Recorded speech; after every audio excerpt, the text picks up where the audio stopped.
Depuis l'aube de l'humanité, les hommes ont dédié leur plus beau temple au soleil et à sa lumière divine. Cette folie créatrice a connu son apogée au Moyen-Âge, avec les cathédrales gothiques et leur incroyable architecture en dentelle de pierre et de verre. En 150 ans, les bâtisseurs de cathédrales ont taillé, sculpté, entassé plus de pierres que les Égyptiens en 1000 ans. Voici les secrets de cette aventure humaine et architecturale hors norme. Une ère de tous les possibles, faite de compétition, d'innovation, d'intrigue, de lutte de pouvoir et de drame. Une ère qui nous a laissé les plus beaux chefs-d'œuvre de toute la chrétienté.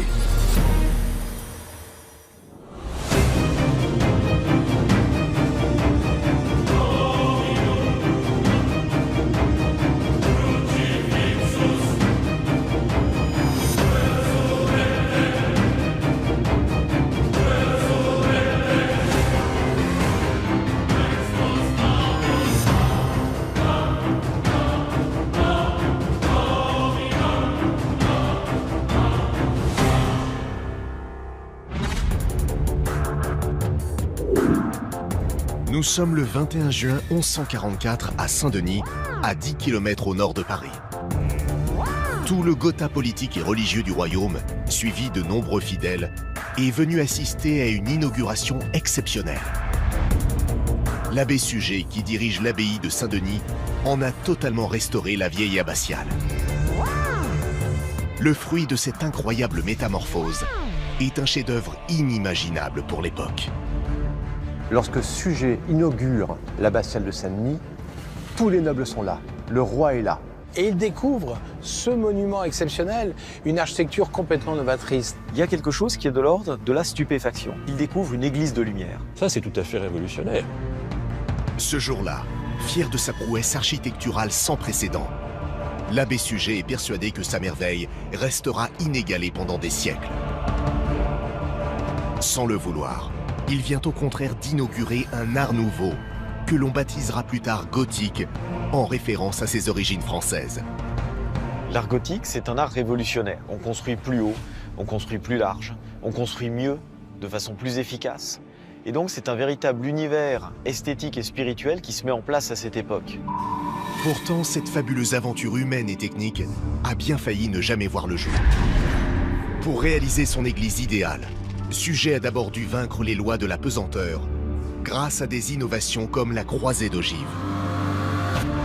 L'abbé a dû également prendre tous les risques pour financer son projet pharaonique. Le trésor de Saint-Denis est un des plus importants de la chrétienté. Il va, on peut dire même, dilapider la fortune et susciter énormément de critiques. Suger a même dû défier l'un des personnages les plus importants de l'Église, farouchement opposé à sa folie des grandeurs. Bernard de Clairvaux va envoyer des lettres incendiaires à Suger. Il va dire que Saint-Denis, c'est la forge de Vulcain, la synagogue du diable. Comment l'abbé Suger a-t-il surmonté toutes ces épreuves? Et d'où venait son inspiration? Voici l'histoire étonnante de la première cathédrale gothique et de son créateur visionnaire.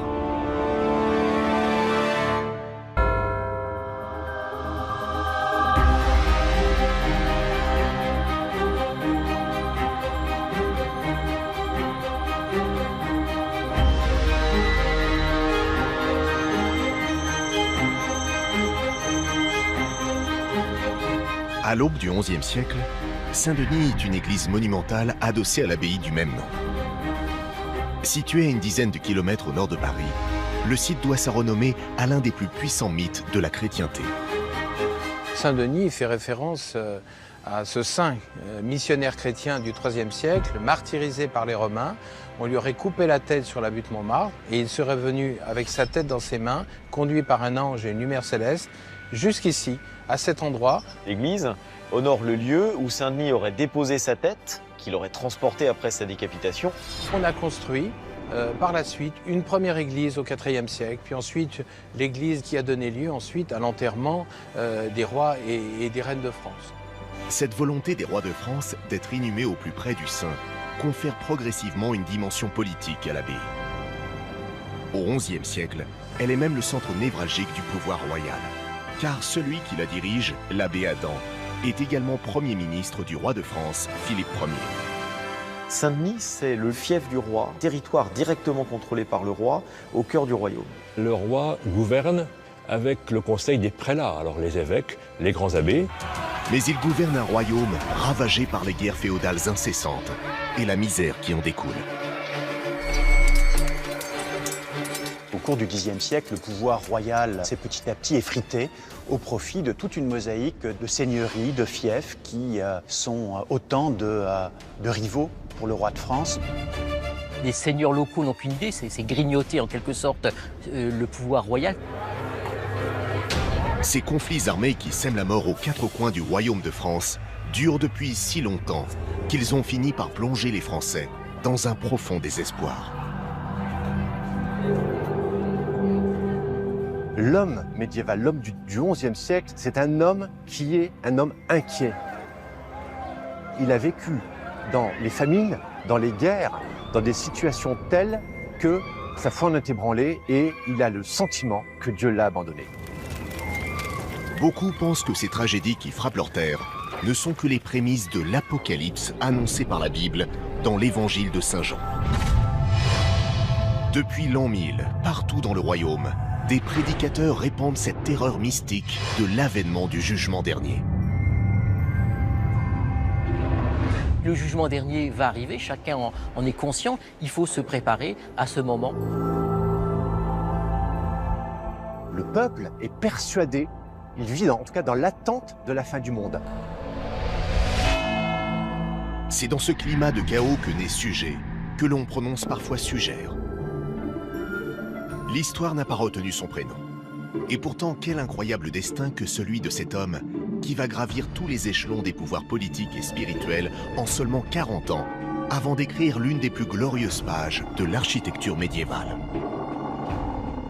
La trajectoire de Sujet, c'est la trajectoire d'une étoile filante. C'est un homme issu de familles extrêmement humbles et soudainement, on le retrouve à l'âge de 40 ans dans la position qui est l'équivalent d'un Premier ministre. Donc dans le contexte médiéval, Sujet, c'est un parcours hors norme.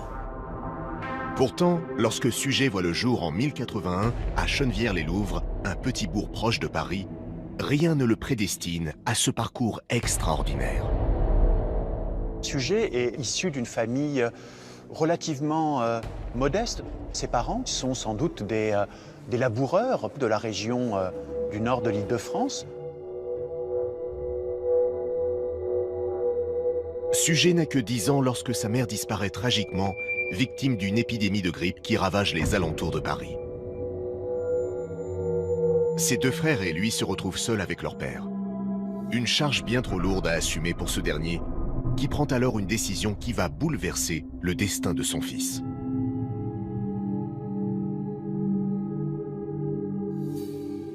Son père ne peut plus nourrir ses enfants, il va confier son fils à un monastère. Son père décide de le donner à l'abbaye de Saint-Denis pour qu'il puisse parfaire son éducation. L'école monastique de la célèbre abbaye de Saint-Denis est la plus prestigieuse du royaume. Du jour au lendemain, Sujet passe ainsi de l'univers rude et incertain des champs de labour à celui beaucoup plus cossu et prometteur du plus haut lieu culturel de son époque.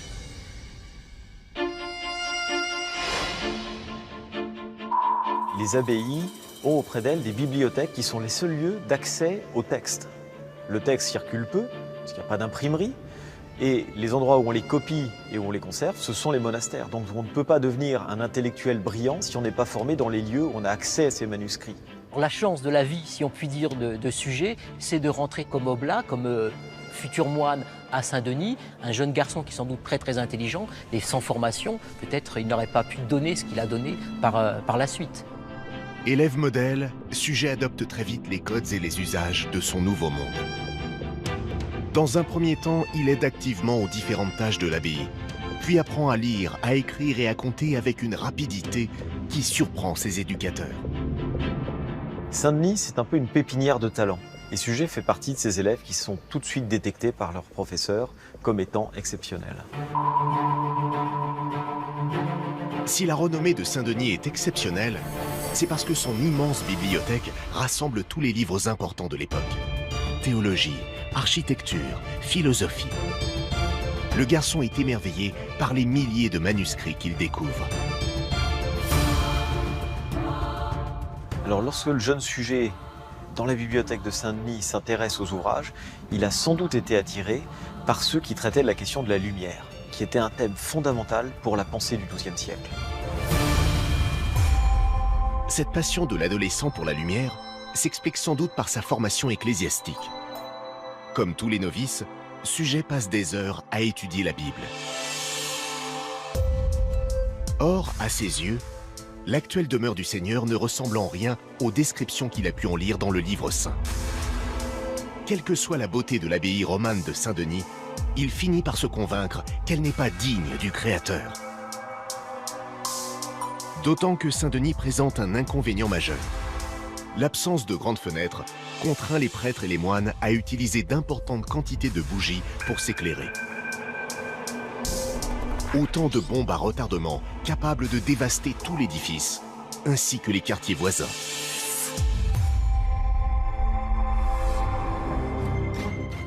L'une des principales craintes que les hommes ont face à ces monuments, c'est les incendies. Ces monuments sont en effet en grande partie construits en bois, et notamment leurs charpentes, et il suffit parfois d'une étincelle pour mettre le feu à ces charpentes apparentes qui caractérisent souvent encore l'architecture romane.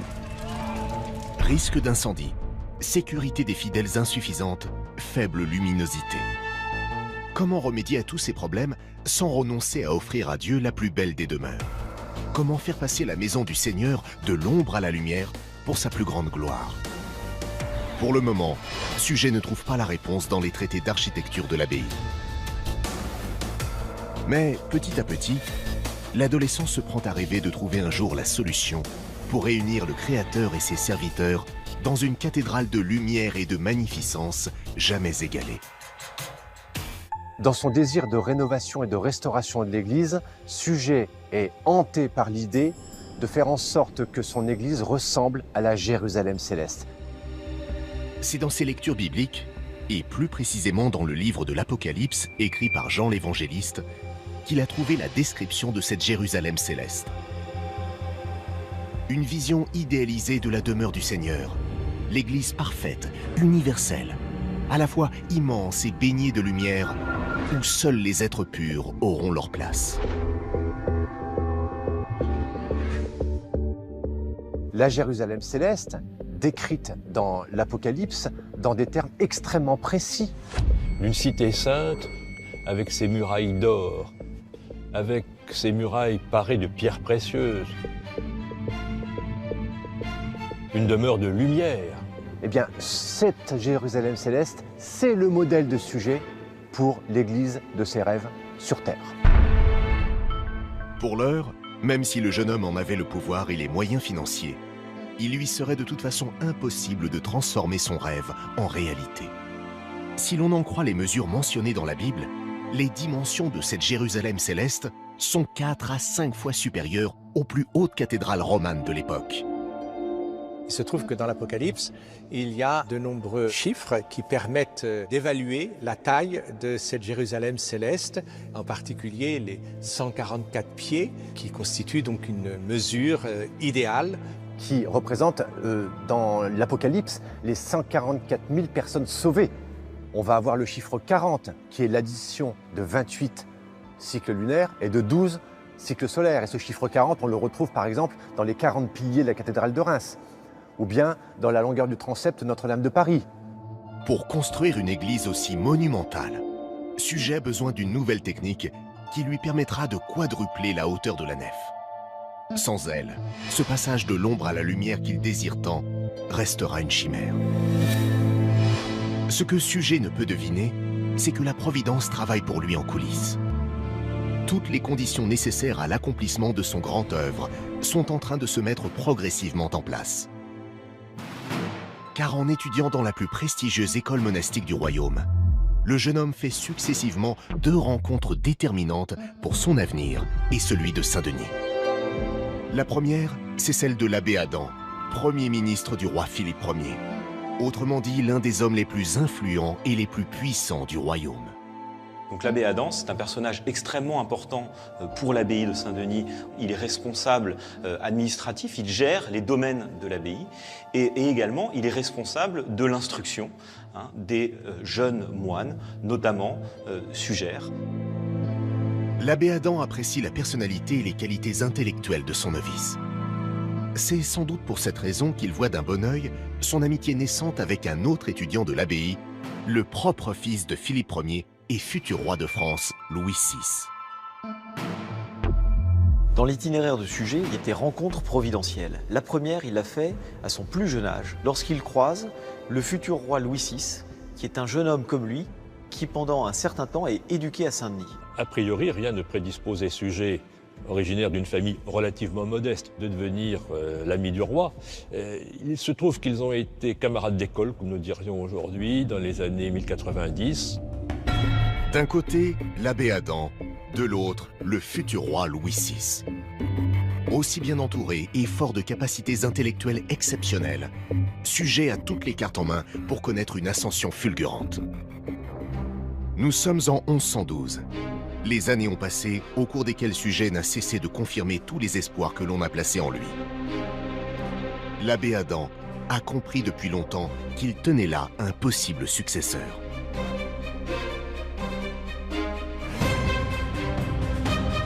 L'abbé Adam va utiliser le Suger en fonction de ses talents, c'est-à-dire à peu près à toutes les tâches importantes de cette époque. L'abbé Adam comprend aussi que les qualités d'orateur et la force de persuasion de Suger pourraient être utilisées hors des murs de l'abbaye. L'abbé de son monastère lui confie des missions diplomatiques très importantes. On a remarqué ses capacités de négociateur. C'est le début de sa carrière qui va l'amener jusqu'aux sphères les plus hautes du pouvoir. Suger devient un ambassadeur incontournable que l'abbé Adam envoie bientôt partout dans le royaume. Au cours des 15 années qui suivent, il représente aussi le roi auprès des grands d'Europe pour nouer de nouvelles alliances. Et donc Suger va comme ça se tisser des liens, des relations un peu partout dans le royaume de France et même au-delà, qui vont plus tard lui servir de capital relationnel pour mener à bien toutes ces entreprises. Parmi ces entreprises, il y a bien sûr l'embellissement de l'abbatiale de Saint-Denis. C'est alors qu'un événement va tout faire basculer. Nous sommes le 11 mars 1122. Suger revient d'un long voyage d'affaires exténuant, accompagné de quelques fidèles serviteurs. En fin de journée, à l'approche de Saint-Denis, la cloche de la cathédrale se met soudain à carillonner. La petite troupe sent qu'elle touche au but. Mais elle ne tarde pas à déchanter. La cloche n'a retenti que 4 fois avant de s'éteindre. Un signal caractéristique qui annonce la mort d'un membre important du clergé. Suger n'a pas le temps de partager son inquiétude avec ses compagnons que le galop d'un cheval se fait entendre. Et là, un cavalier s'approche. Il va lui apprendre une nouvelle à laquelle il ne s'attend absolument pas, une nouvelle terrible. L'abbé Adam est mort. Suger est effondré. Plus encore que le principal conseiller du roi ou le responsable de l'abbaye de Saint-Denis, c'est son mentor qui vient de s'éteindre. Si cette disparition est un drame pour le moine, c'est néanmoins une chance inespérée pour l'homme de pouvoir qu'il est en train de devenir.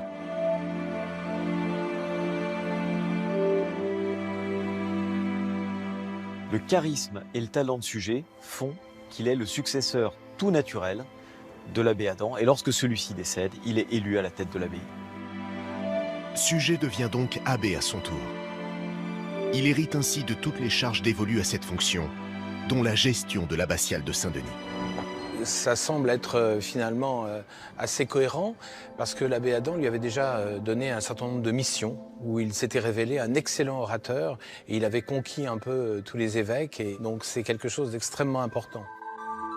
La succession de l'abbé Adam ne lui donne pas seulement la direction de l'abbaye de Saint-Denis, elle le propulse au sommet du pouvoir royal. Comme son mentor avant lui, Suger devient à son tour conseiller principal du roi. Un roi qu'il connaît bien puisque depuis la mort de Philippe Ier, c'est désormais son fils Louis VI qui règne sur le trône de France.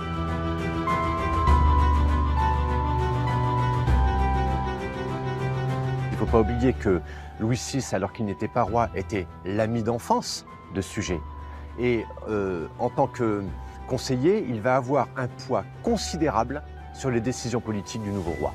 Et il peut enfin mettre en œuvre un souhait qu'il chérissait depuis plusieurs années, c'est-à-dire reconstruire son abbaye. Mais à l'époque, les techniques de construction sont encore rudimentaires. L'art roman, style dans lequel on bâtit toutes les églises, ne permet pas d'atteindre les hauteurs incroyables de ce modèle biblique qu'est la Jérusalem céleste. Suger doit se rendre à l'évidence. Bien qu'il soit entouré des meilleurs architectes, qu'on appelle alors des maîtres d'œuvre, personne ne veut se risquer dans la construction d'un bâtiment aussi haut. S'il veut trouver la solution qui lui permettra d'accomplir son grand projet, il doit profiter de ses missions diplomatiques pour s'inspirer de ce qui se fait ailleurs. Lors de ses voyages, pour des missions diplomatiques, il découvre notamment l'Italie. Alors pour Suger, le voyage d'Italie, c'est un émerveillement. Suger se rend en Toscane, puis en Lombardie, et rencontre plusieurs architectes, dont certains ont conçu de splendides palais à Venise et à Rome.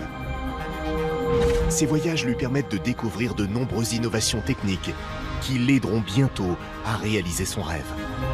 Le Suger veut que les murs de l'église disparaissent, que la lumière pénètre, elle se colore en traversant les vitraux. On atteint presque une vision du monde supérieur, du monde de Dieu. Ouvrir les murs à la lumière pour ouvrir les cœurs à la lumière créatrice. Ça, c'est tout à fait révolutionnaire. Mais ça supposait que cette pensée fût servie aussi par de nouvelles connaissances techniques. En cette première moitié du XIIe siècle, tous les édifices de l'Empire chrétien sont construits dans le style roman. Cette architecture oblige les bâtisseurs à construire des murs très épais pour soutenir le poids des voûtes en berceau. Les murs doivent être renforcés à l'extérieur par d'imposants contreforts triangulaires, dont la fonction consiste à contenir les pressions exercées. Sans eux, le bâtiment s'ouvrirait en deux et s'effondrerait. Le système est efficace, mais il a ses limites. Au-delà d'une certaine hauteur, les contreforts ne suffisent plus à encaisser la pression. Autre inconvénient, il est impossible d'ouvrir largement les murs sans les fragiliser. Les fenêtres sont donc réduites au minimum et les bâtiments sont plongés dans une obscurité permanente. S'il veut réaliser son rêve, Suger doit trouver le moyen d'alléger la charge qui pèse de part et d'autre d'une clé de voûte. Et cette découverte capitale, il va la dénicher dans les plans d'architectes qu'il a rapportés d'Italie. Et il est fasciné par ces nouvelles architectures, et en particulier l'utilisation de la croisée d'ogives, qui est une nouvelle technique qui permet, grâce à des arcs qui se croisent sous la voûte, de répartir un peu plus le poids de la voûte sur les murs. Cette croisée d'ogives, c'est la solution que Suger attendait depuis des années.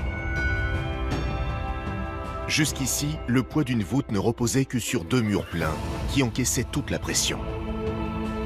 Désormais, cette pression peut se diviser en plusieurs ogives qui se rejoignent au niveau de la croisée, au sommet de la voûte. Cette division de la charge soulage tellement les murs que l'on peut les remplacer par de simples piliers, créer de grandes ouvertures et pourquoi pas tenter d'élever l'édifice à des hauteurs vertigineuses.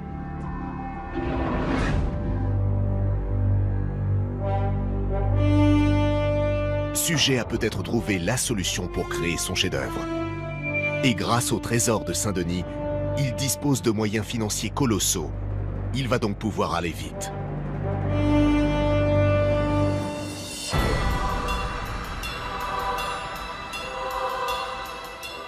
Le trésor de Saint-Denis est un des plus importants de la chrétienté. Il a par exemple des coupes en or qui servent comme calice, des vases antiques, des reliquaires.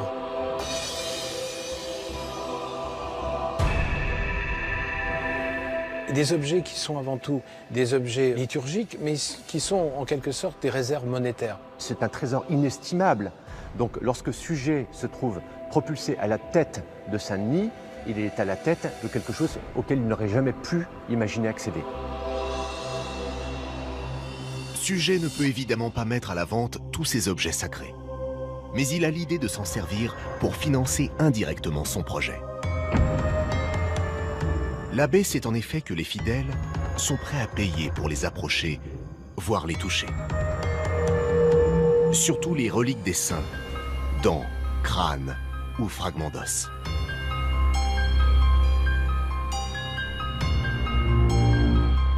Il est sûr que la possession de reliques, et de reliques importantes, est une source de revenus pour le clergé.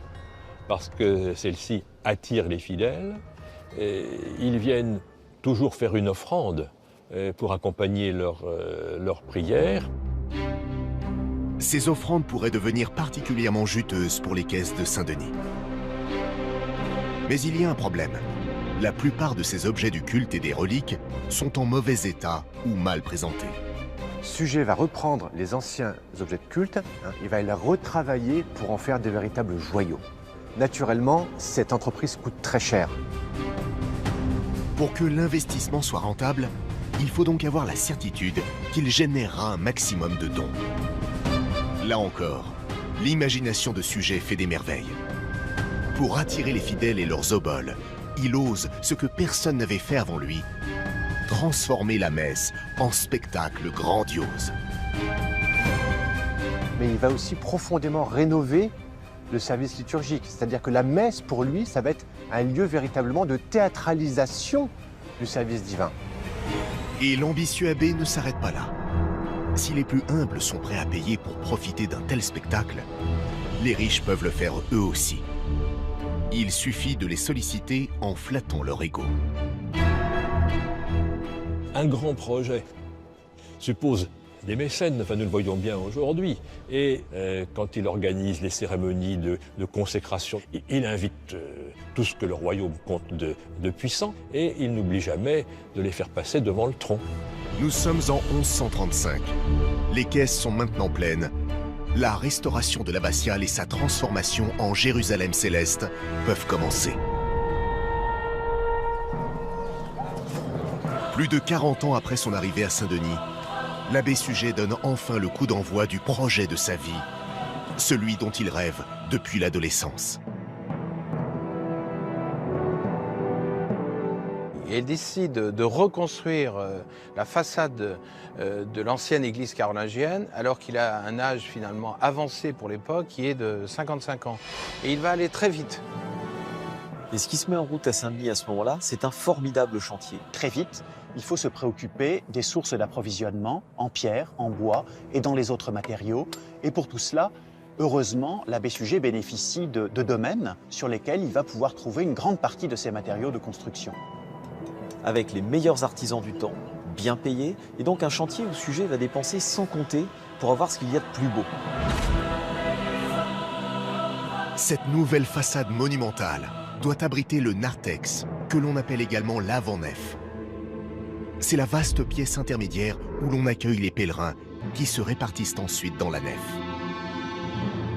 Comme il s'agit de leur premier contact avec l'édifice, il est important de ne rien négliger pour les impressionner. Suger veut absolument provoquer un choc visuel inoubliable. Il va créer une façade exceptionnelle, avec un projet à 2 tours, divisé en 3 parties, avec des créneaux, une manière de montrer que l'abbaye doit être aussi un monument défensif, avec pour la première fois le jugement dernier présenté de manière exceptionnelle, avec la Trinité, avec des statues-colonnes qui seront les premières statues-colonnes qui représentent les rois de l'Ancien Testament, donc une façade complètement novatrice. Cette première étape de la restauration est un succès total. Une fois terminée, les 3 étages de la nouvelle façade constitueront une élégante transition entre l'architecture romane et cet art nouveau imaginé par l'abbé. Au-dessus des 3 grandes portes, le plein cintre des porches et des arcades est bien d'inspiration romane. Mais la structure verticale en 3 parties est déjà la signature d'un style résolument novateur qui se démarque de celui des églises traditionnelles de l'époque. Plus que jamais désireux d'utiliser cette nouvelle façade pour frapper les esprits, Suger va encore plus loin en inventant une pièce architecturale d'une incroyable complexité, mêlant inextricablement le verre et la pierre, la rosace est née.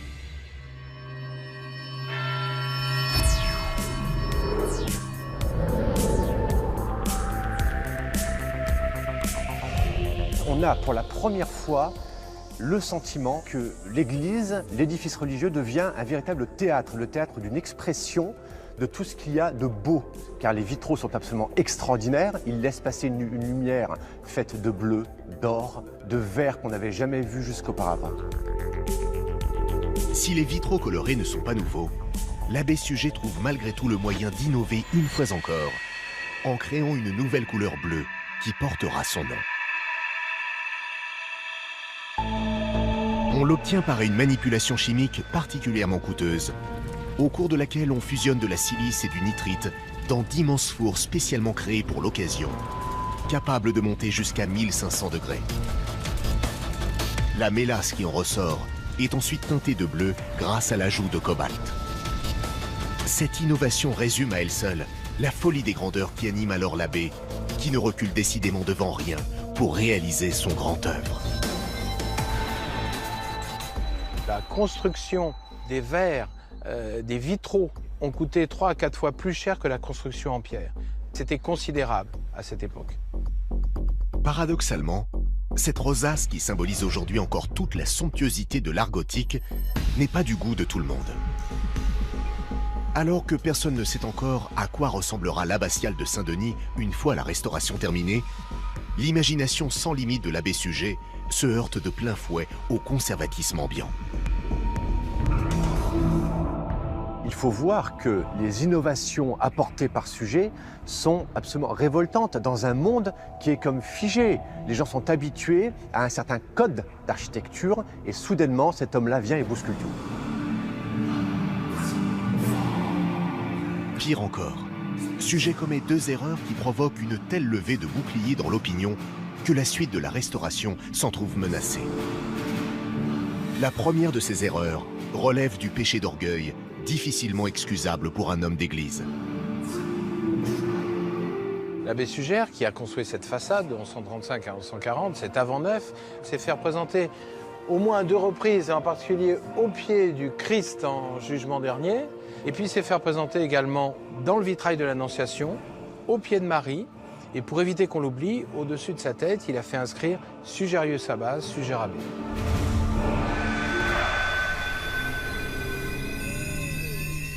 En agissant ainsi, Suger s'attire les foudres de détracteurs qui, au sein même du clergé, commencent à le suspecter de dangereuse mégalomanie. L'autre erreur concerne le financement des travaux. L'abbé a vu si grand que les réserves fondent à vue d'œil. Son stratagème pour générer de nouveaux revenus ne suffit plus à alimenter son gigantesque chantier. Il va, on peut dire même dilapider la fortune et susciter énormément de critiques. Cérémonie fastueuse, goût pour la richesse des ornements. On peut donc s'interroger sur le rapport de Suger avec la richesse, la puissance, la magnificence. Or, celui qui se pose le plus de questions sur les motivations réelles de l'abbé Suger est lui aussi un homme très influent au sein de l'Église. Cet homme, c'est le moine Bernard de Clairvaux, chef de file d'un mouvement réformateur en pleine ascension, l'ordre cistercien. À cause de lui, les cathédrales gothiques que nous admirons tous aujourd'hui ont bien failli ne jamais exister. Bernard de Clairvaux est fondateur d'une abbaye complètement perdue dans une clairière au fond des bois, où il rassemble avec lui quelques mystiques. Ils veulent s'isoler, ils sont dans des terres extrêmement hostiles, dans des bois, dans des marécages, dans des conditions de vie extrêmement dures. Cette abbaye perdue, c'est Notre-Dame de Cîteaux, en Bourgogne, qui a donné son nom à l'ordre cistercien. Là-bas, les mots d'ordre sont silence, rigueur et surtout pauvreté. Rien ne doit venir troubler le moine de la méditation de la parole. Bernard de Clairvaux veut également que les édifices religieux soient à l'image de l'austérité de la vie monacale qu'il prône. L'église cistercienne est une église sans ornements figurés, sans vitraux de couleur, sans peinture, sans objets précieux. C'est le dépouillement le plus absolu. Or, le pape est lui aussi très sensible à cette nouvelle approche de la religion. Il fait même de Clairvaux l'un de ses plus proches conseillers. Pour Suger, cette proximité entre les deux hommes est une catastrophe. Car les idées de Bernard de Clairvaux ne cessent de gagner du terrain et menacent directement son projet de bâtir la Jérusalem céleste.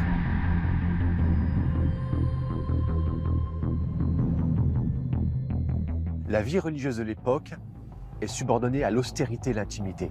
Or, Suger, c'est l'ostentation, c'est le faste. Et à l'époque, ça va profondément choquer. D'un côté, la magnificence de Suger, pour qui rien n'est trop beau ni trop cher pour glorifier le Seigneur. De l'autre, le stoïcisme puritain en pleine ascension de Clairvaux. Entre ces deux visions diamétralement opposées de l'Église, le pape va devoir trancher. Pour être sûr de l'emporter, Bernard de Clairvaux décide alors d'attaquer publiquement Suger. À l'époque, on s'écrit beaucoup des lettres personnelles, des lettres ouvertes, c'est-à-dire qui sont destinées à être connues de tous. Et Bernard de Clairvaux n'est pas du tout avare de sa correspondance et c'est quelqu'un qui cherche malgré tout pas mal la provocation. Bernard de Clairvaux va envoyer des lettres incendiaires à Suger. Il va lui reprocher d'abandonner la règle monastique, d'avoir des liens avec le monde de l'argent, qui est le monde du démon. Bernard de Clairvaux va critiquer ce mode de vie, cette conduite comme ça d'un abbé qui vit comme un grand seigneur. Il va dire que Saint-Denis, c'est la forge de Vulcain, la synagogue du diable. Les coups sont rudes. Suger vacille. Après les attaques portées contre ses dépenses somptuaires et son architecture jugée trop novatrice, cette remise en cause du fondement même de sa démarche risque de lui porter le coup de grâce. Suger aime le beau, il aime le grandiose, il aime le faste. Et à cette époque d'austérité, où tout est subordonné à l'idée que la religion est quelque chose d'intérieur et d'austère, on se pose la question de savoir si Suger, homme d'église, n'est pas à la limite du péché. Mais comment réagir sans braquer définitivement l'opinion contre lui? S'il se trompe, l'abbé de Saint-Denis sait qu'il perdra la partie et que le chef-d'œuvre de ses rêves ne verra jamais le jour. Et Suger va se défendre. Et il va se défendre brillamment en écrivant à Bernard de Clairvaux que son seul but est de glorifier la foi chrétienne. L'abbé de Saint-Denis est finalement d'origine assez modeste. Il n'est pas habitué à une vie aristocratique. Donc en quelque sorte, lorsqu'il arrive dans l'abbaye, il vit une vie relativement sobre. Il a une modeste paillasse dans une petite cellule. Et il va insister sur le fait que lui, en tant qu'homme, ne bénéficie pas de ses richesses.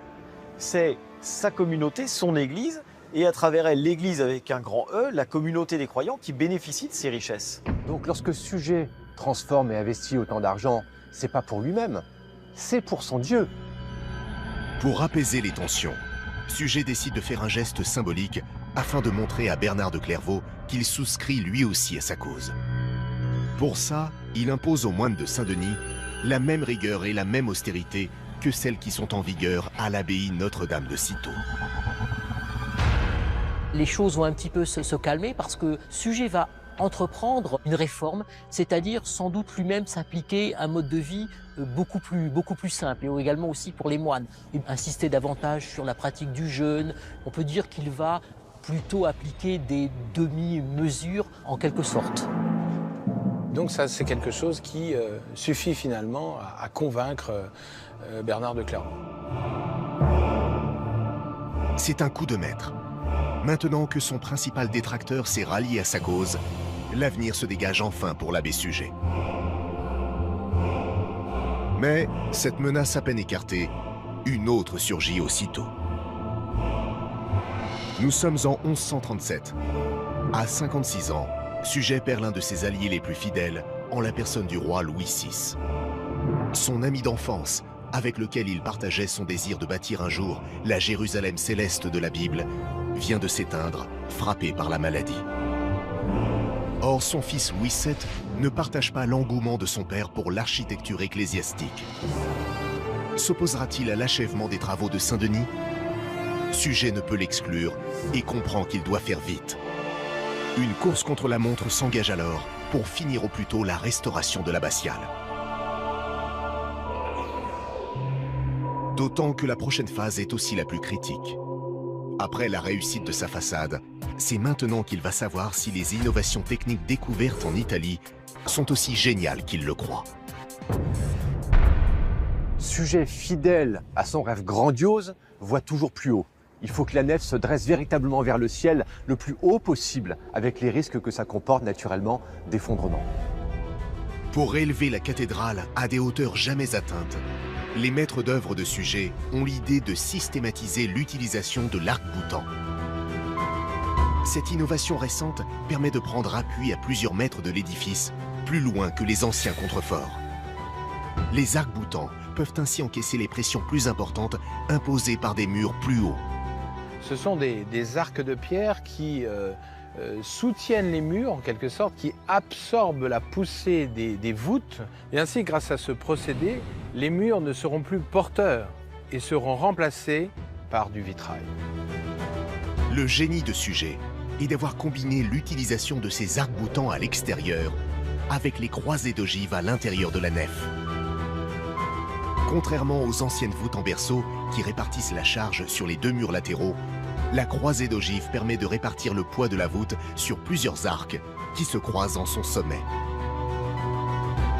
La combinaison de ces deux innovations permet d'élever le bâtiment à 29 mètres de haut, un record incroyable pour l'époque. La cathédrale est vécue comme une antichambre du paradis. Alors cela vaut par la qualité de son architecture, ça vaut par ses lignes. Quand vous êtes devant une façade de cathédrale, vous êtes obligé de lever les yeux, et de lever les yeux vers le ciel. Quand vous êtes à l'intérieur aussi, conduit par les vitraux. Les fenêtres hautes deviennent monumentales, et se parent de vitraux de plus en plus riches, qui nous racontent l'histoire de Saint-Denis, des papes, ainsi que des rois et des reines de France. Maintenant que les contours de l'édifice sont terminés, Suger peut s'attaquer à la partie la plus importante de son projet, mettre en valeur la plus vénérable de ses reliques, celle de Saint-Denis. Car c'est aussi pour elle qu'il a bâti ce somptueux écrin. Contrairement aux autres reliques de la basilique, les fragments d'os du saint sont conservés au sous-sol, dans la crypte de l'édifice, là où il fut inhumé au IVe siècle. Une crypte est installée dans l'église de Saint-Denis, avec un déambulatoire qui permet aux pèlerins de tourner autour de la tombe de Saint-Denis en descendant d'un côté et en remontant de l'autre. Mais cette crypte est bien trop étroite pour les milliers de fidèles qui veulent approcher de ces reliques pour les vénérer. Il provoque régulièrement des mouvements de foule dramatiques dont l'abbé lui-même a été le témoin. Et d'ailleurs, Suger nous raconte dans ses premiers écrits que cet espace était beaucoup trop exigu et que les gens débordaient des fenêtres les jours de fête. On raconte à cette époque-là qu'il y avait des bousculades, qu'on se marchait les uns sur les autres, que le seul moyen de sortir était de crier. Il y avait tellement de monde qu'au bout de quelques heures, des femmes étaient pressées entre les hommes de l'époque et qu'on était obligé de les évacuer au-dessus de leur tête et que certaines d'entre elles finissaient par mourir dans le pré d'à côté en poussant des cris aussi épouvantables que si elles enfantaient.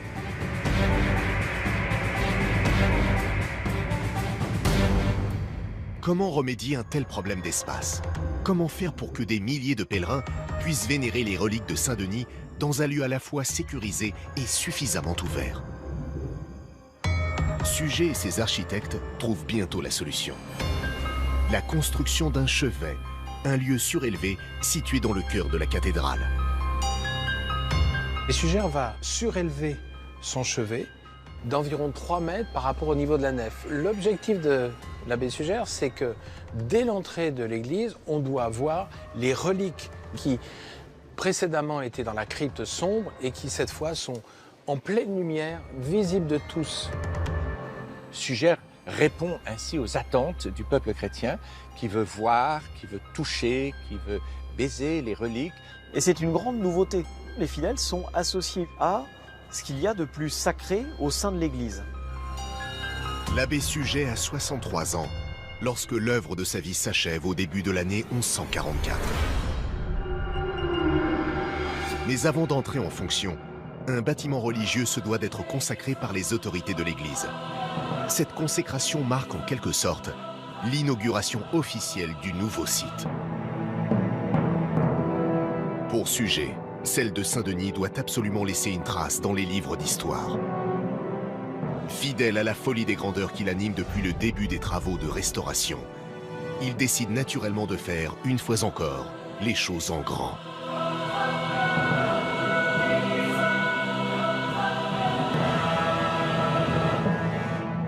Il faut que ce qui apparaît aux yeux des gens, du peuple, soit quelque chose qui puisse s'imprimer durablement dans leur mémoire. Le 11 juin 1144, le jour de la consécration du chevet de l'abbaye de Saint-Denis, il y a environ 20 archevêques, évêques de toute la France et de l'Angleterre qui sont invités. Et ils découvrent ce monument exceptionnel, une architecture complètement novatrice, c'est-à-dire une véritable œuvre lumineuse, un chevet monumental. Et l'idée, c'est de montrer un espace complètement ouvert qui présente les reliques de Saint-Denis qui, précédemment, étaient dans la crypte. Et ce jour-là, le roi Louis VII, accompagné d'Aliénor d'Aquitaine, eh bien, ces personnages prennent les reliques de Saint-Denis et les montent dans le chevet en une grande procession. Cette consécration n'est pas seulement celle d'un édifice religieux, c'est aussi celle de toute une vie pour l'abbé Suger. Il a gagné. La mythique Jérusalem céleste de la Bible est devenue une réalité. Et c'est à lui qu'on le doit.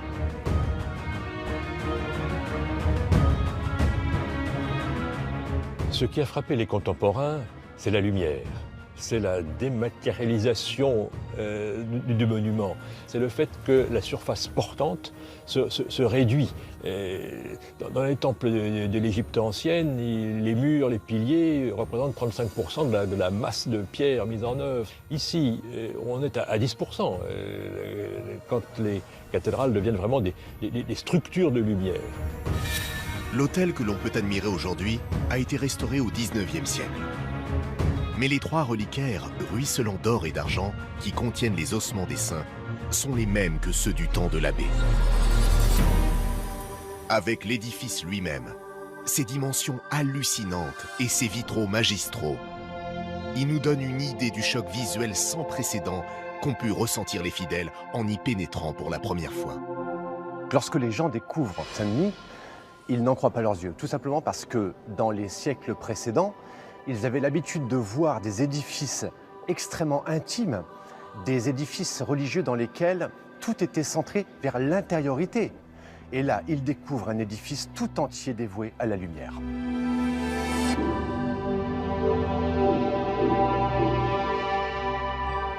Il y a quelque chose qui est de l'ordre de la stupéfaction, c'est-à-dire que ça y est, Suger a réussi à faire ce qu'il souhaitait, c'est-à-dire qu'on ait une église dans laquelle la lumen, c'est-à-dire la lumière physique, coïncide avec la lux, la lumière spirituelle.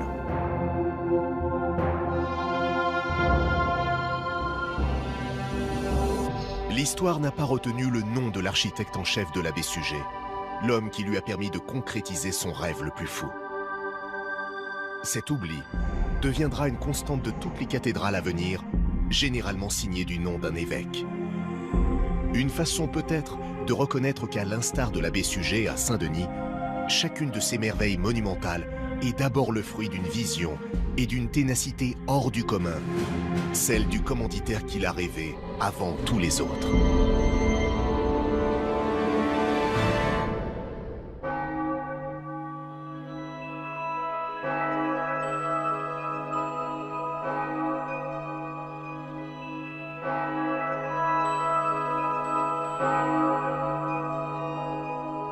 L'abbé Suger, lorsqu'il meurt en 1151, a parfaitement réussi son pari de reconstruire, de rénover l'ensemble de l'abbaye de Saint-Denis. On a pour la première fois un véritable joyau, une prouesse architecturale et artistique inconnue jusque-là. La basilique Saint-Denis, consacrée cathédrale en 1966, est le premier manifeste de ce qu'on appellera plus tard l'art gothique. Un chef-d'œuvre architectural qui sera bientôt copié, transformé, magnifié dans toute l'Europe. Au cours de ce tout nouvel âge d'or des cathédrales, un nouveau vaisseau de verre et de pierre, directement inspiré de celui de l'abbé Suger, sortira de terre tous les 5 ans. Sans doute le plus bel hommage que les hommes d'église pouvaient rendre à ce génie visionnaire.